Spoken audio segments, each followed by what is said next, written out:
moi, j'ai été assez déconcerté par tout ce que j'ai entendu. C'est-à-dire que le présupposé des questions, c'était que ça accélère l'engagement. Et en fait, j'ai entendu plutôt des choses différentes.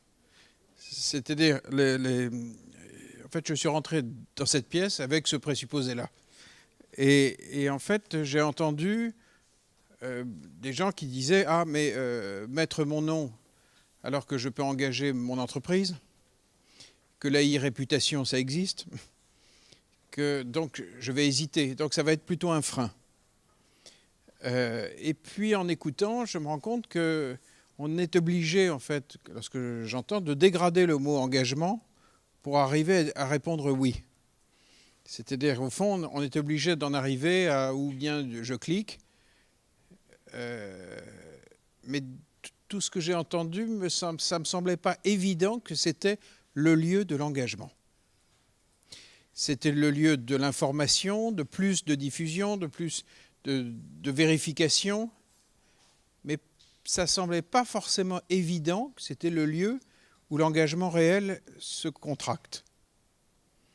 Alors que j'étais plutôt rentré dans la pièce avec un a priori inverse.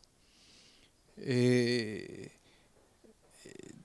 donc, je suis un peu déconcerté en fait. J'adore ça.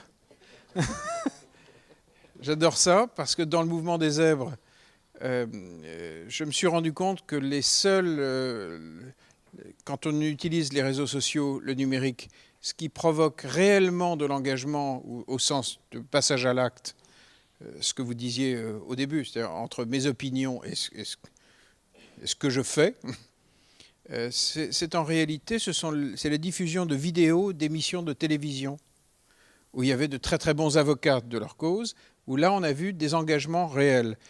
Mais au fond, c'était du replay. C'était de la télé qui passait par Facebook ou...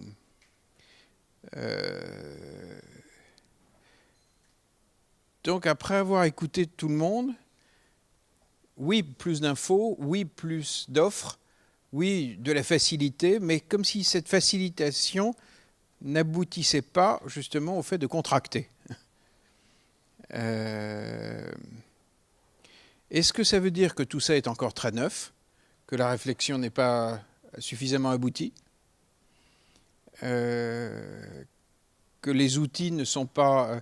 Ou est-ce que ça veut dire que intrinsèquement, ce type de relation n'est pas faite pour aboutir à l'engagement? Peut-être que c'est contraire même. Quelqu'un a dit un mot qui m'a beaucoup touché, c'est que l'engagement, ça suppose une grande présence.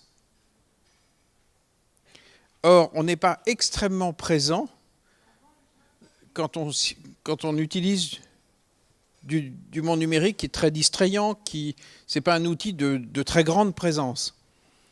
Et en fait, en écoutant ce que disait monsieur lorsque vous avez parlé de la présence au moment de l'engagement, moi je me suis rendu compte que dans ma propre vie, ce qui m'a vraiment fait basculer dans des combats lourds et réels, c'est la présence physique du problème dans ma vie.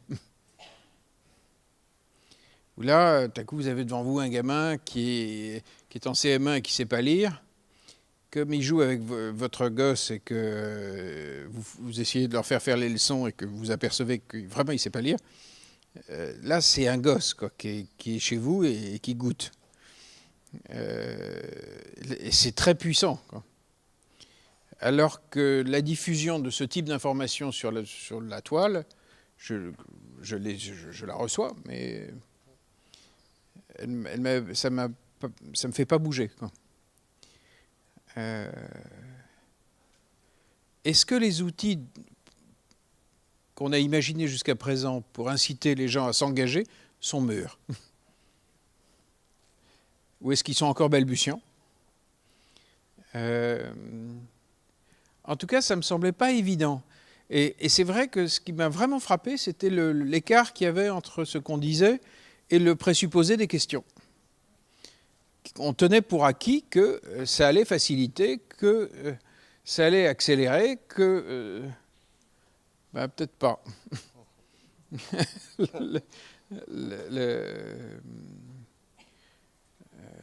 Peut-être pas. En tout cas, je ne crois pas que la maturité de l'outil soit là.